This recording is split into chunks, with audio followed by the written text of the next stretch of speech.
Сәлеметсіңдер ме, балалар? Бүгінгі сабағымызды бастайық. Сендердің алдарыңда дәптер,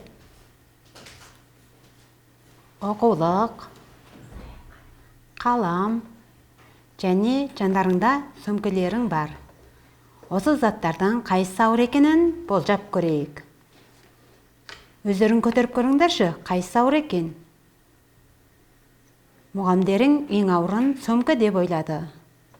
Сөмкені олай қояйын. Осылардың ауырынан жеңіліне қарай орналастырайық. Мына үшеуін көрейік. Кітап пен дәптерді салыстырайын. Кітап ауыр екен. Кітапты сөмкеден кейін қояйын. Келесіде дәптер мен қаламды салыстырайын. Көтеріп көріңдерші. Дәптер сәл ауырлау екен. Ендеше қалам ең жеңілі. Сендер орналастырған болсаңдар, қалай салыстырып орналастырдыңдар? Қолымызға көтеріп ұстап салыстырдық. Бұдан басқа қандай тәсілмен заттың ауыр, жеңілін қалай өлшеуге болатынын бүгінгі сабағымызда көреміз. Бүгінгі сабағымыздың тақырыбы салмақты өлшеу. Дәптерлеріңді ашып, тақырыпты қойыңдар. Салмақты өлшеу. Бұл заттардың салмағын өлшеу үшін бізге салмақ өлшейтін таразы керек. Таразының қандай түрлері бар. Суретін мұғалімдерің тақтаға ілсін. Зер салып қараңдар.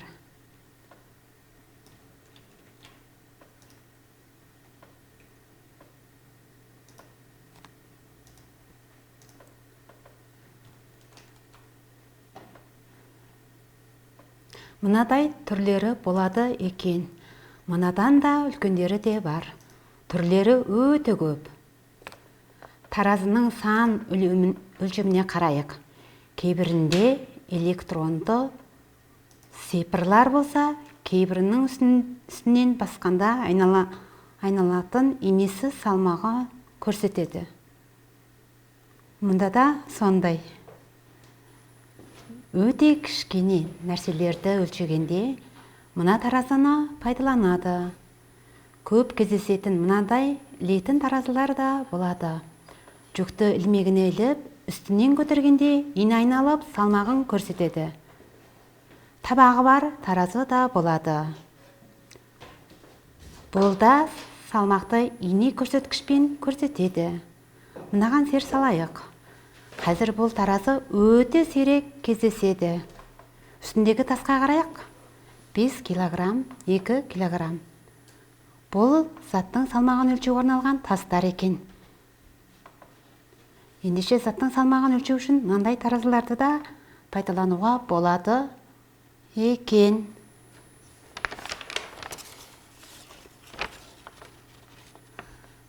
Келесіде тақтаға ілінген азық-түліктерге қарайық.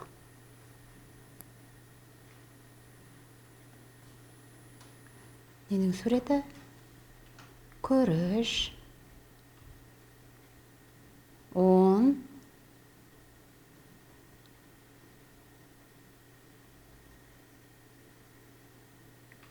кеспе, қант, яғни ақ тәтті. Суретте көрсетілген өлшем көрсеткішінің санына қарайық.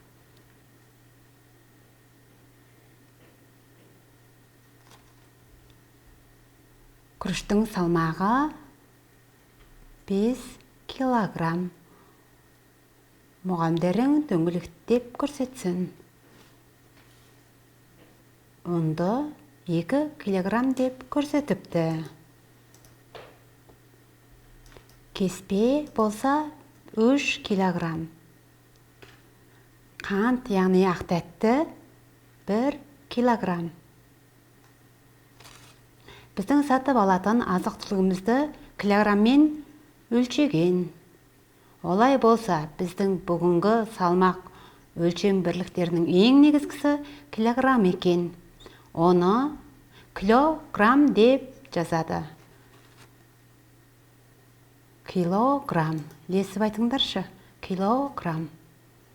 Математикада оны қысқартып КГ деп белгілейміз.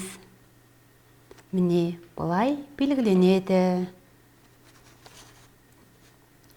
Ендеше бүгін біз осы килограммға байланысты есептер шығарамыз. Келесі суретке қарайық.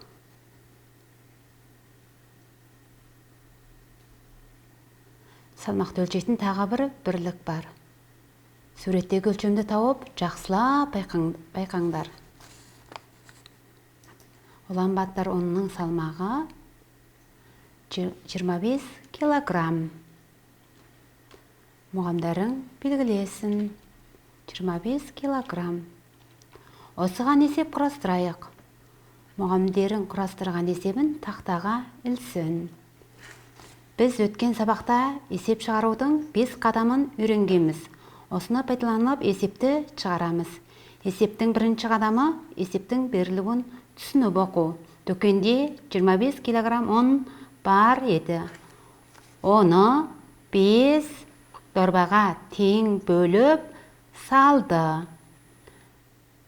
Бір дорбаға неше килограмм ұн салған? Қайталап оқиық, түсініп оқыңдар.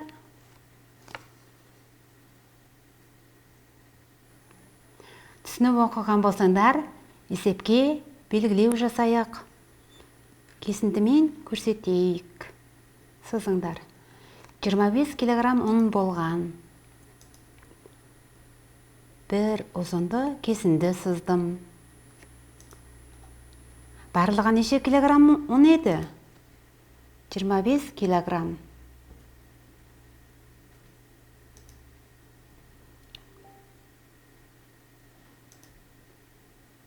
Ары қарай жалғастырып оқиық. Оны 5 дорбаға тең бөліп салды. Мына ұнды тең етіп 5 дорбаға бөлгендіктен, мына кесіндіні бөледі екенбіз. 5 дорба.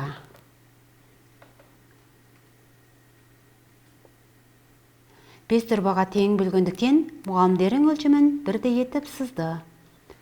1, 2, 3, 4, 5 дорбаға тең мөлшерде салған. Есептің сұрағы: бір дорбада неше килограмм ұн салынған? Олай болса, бір дорбаға неше килограмм ұн салынғанын табайық. Сызбаны сызып болсаңдар, есебімізді шығарайық.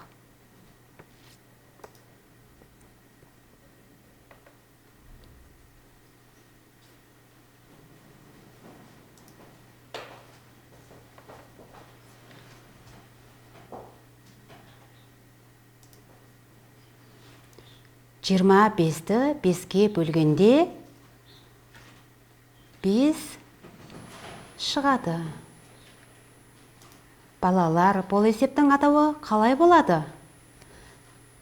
5 ұн ба, 5 килограмм ұн ба? Онды біз немен өлшеп көрдік? Килограммен өлшеп көрдік. Онды талдап санамайтындықтан, оның өлшемін килограммен жазамыз. Қысқартып жазайық. 5 килограмм ұн. Барлық 25 ұнды 5 дорбаға тең бөлгенде, бір дорбаға 5 килограмм ұн салғандықтан, килограммды жақшаның ішіне аламыз. Есепті түрлендіріп шығару үшін, мына есепке назар аударайық. Дүкенде бұл ұнды қайтеді? Сатады. Сатушы 3 дорба ұн сатты. Әлгі ұнды 5 дорбаға салғанбыз. Соның 3-ін сатқан. Неше килограмм ұн сатқан?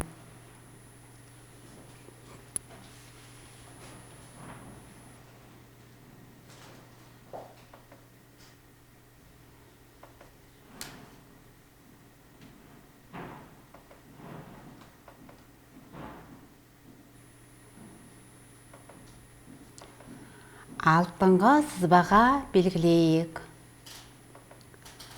Сызбаның соңынан санап 1, 2, 3 дорба ұн сатқан. Олай болса, сатушы неше дорба ұн сатып еді? Есептеңдер. 1 дорба ұн, 1 дорбаға неше ұн екенін ойланыңдар. 1 дорбада 5 килограмм. Неше дорбаны сатып еді? 3 дорбасын сатқан. 5 үшім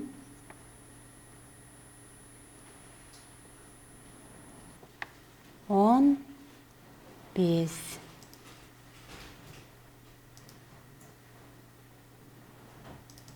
Атауы қалай болады? Онда немен өлшеуші едік? 15 килограмм ұн. Өте жақсы. 15 килограмм ұн сатқан екен. Келесі есепке сер салайық. Суретке қараңдар. Анасы мен баласының сурет екен. Ол баланың салмағы 23 килограмм. Ол сендерге бір есеп жолдапты. Алдымен оқиық. Ана менен 2 есе артық салмақты. Анамның салмағы қанша? Ол баланың салмағы қанша еді? 23 килограмм.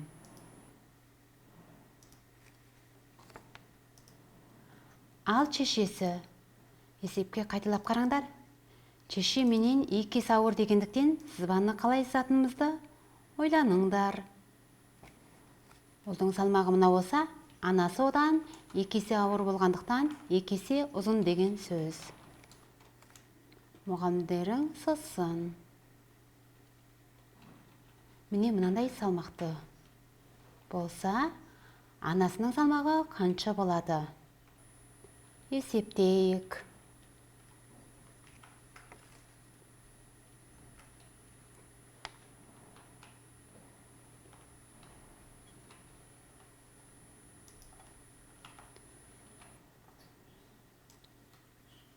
Жиырма үшті 2-мен көбейткенде ауызша есептеңдер. 2 ондық 3 бірлікті 2-мен көбейтеміз. Жауабы 46 болады. Атауын қойыңдар. Атауы 46 килограмм.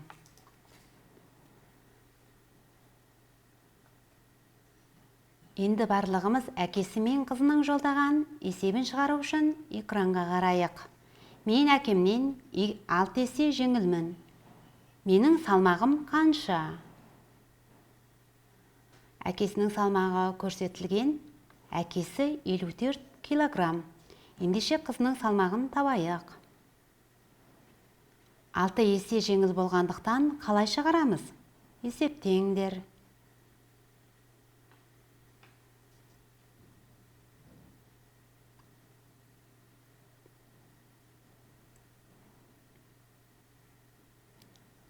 Сендер шығарып болсандар, мұғалімдерің экранда шығарылу жолын көрсетсін. Сендер сәйкестіріп көріңдер. Қыздың салмағы 9 килограмм екен. Жауабын тексеріп болсандар, экранда қызықты есепке назар аударыңдар. Қыз бала үйінің өзінің салмағын өлшеп көрді. Ол 3 тәсілді пайдаланған. Біріншісінде ол өзін 2 аяғымен тік тұрып өлшеген. Келесіде 1 аяғын көтеріп тұрып өлшеген. Соңында таразыда отырып өлшеген. Осылай 3 түрмен қыз бала өз салмағын өлшеді. Өзгеріс бола ма? Ойлап көріңдерші. Мұғалімдерің суретін көрсетсін. 2 аяғымен тұр, 1 аяғымен көтеріп тұр. Ал міне таразының үстінде отыр.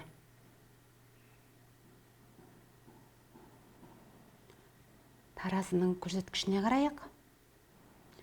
Екі аяғымен тұрғанда 20 килограмм. Бір аяғымен тұрғанда тағы 20 килограмм. Соңында таразда отырса да тағы 20 килограмм. Салмағында өзгеріс бар ма? Салмағында еш өзгеріс болған жоқ. Келесі кесепте таразының тасын пайдаланып, қарбыздың салмағын тауып көрейік. 5 килограмм және 2 килограммдық таспен салмағын бірдей. Олай болса, қалай шығарамыз?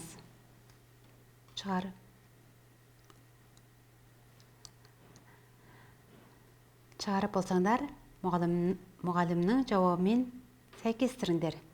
5 килограмм тасқа 2 килограмм тасты қосқанда 7 килограмм. Бұл қарбыздың салмағы 7 килограмм. Келесі есепке көшейік. Алғашқыдай өрнек құрып, қарбыздың салмағын табыңдар. Тастарды үшбұрышпен көрсеткен. Бір жағында 5 килограммдық тастан 2 бар екен. Келесі жағында 3 килограммдық таспен қарбыз болса, қарбыздың салмағын табайық.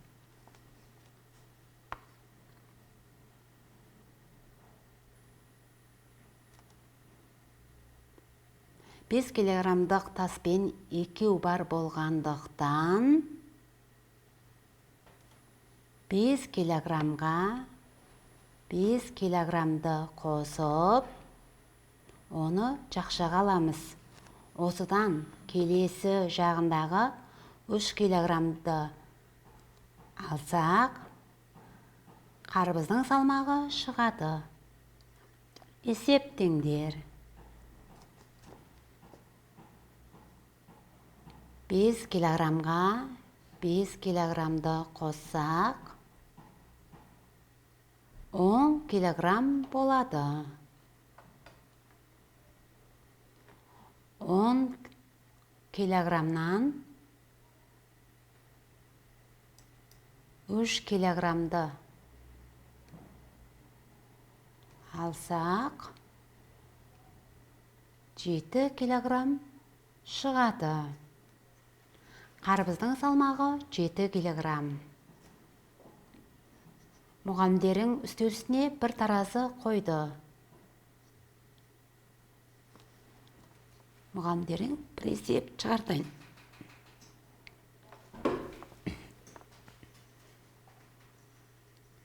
Ең әуелі қолбақ күйіп алайын. Бұл не деп ойлайсыңдар? Не екен? Тас екен. Қайтарып дорбаға салдым. Мұнда қояйын. Мынау не? Бұл мақта.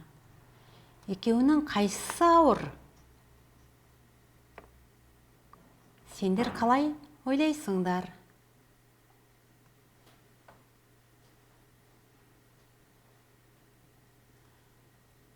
Көлемі үлкен болғандықтан мақтан ауыр деп ойлауларың мүмкін. Тас жалпы ауыр болғандықтан тас ауыр деп те болжауларың мүмкін. Қайсысы ауыр екенін таразыға салып көрейік.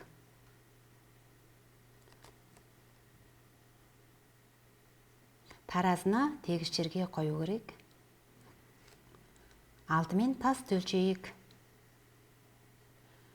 Таразының инесіне зер салыңдар, балалар. Инесі қозғалып 1 килограммда көрсетті. Тастың салмағы 1 килограмм болды.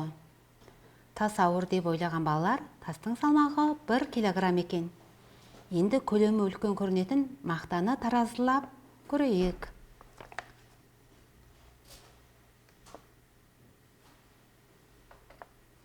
Таразының көрсеткішіне қараңдар.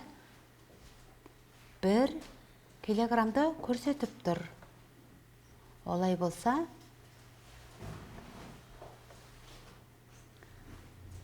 өлшеп көргеніміздей, тас пен мақтай екеуі де бірдей бір салмақта болды. Ендеше бұл екеуінің салмақтары бірдей екен. Олай болса, затты сыртқы көрінісіне, көлеміне қарап, мынау ауыр, мынау жеңіл деуге болмайды. Қайткен күнде таразыға салып, салмағын өлшеу керек. Бүгін біз заттың салмағын өлшейтін килограмм туралы біліп, жаттығуларды жасап есеп шығардық. Видео оқулықтың 118 бетіндегі 498 есепті шығарыңдар. Бүгінгі сабаққа белсенді қатысқандарыңа рахмет. Балалар, үйден шықпаңдар, маска тағып, қолдарыңды үнемі сабындап жуыңдар. Сау болыңдар, балалар.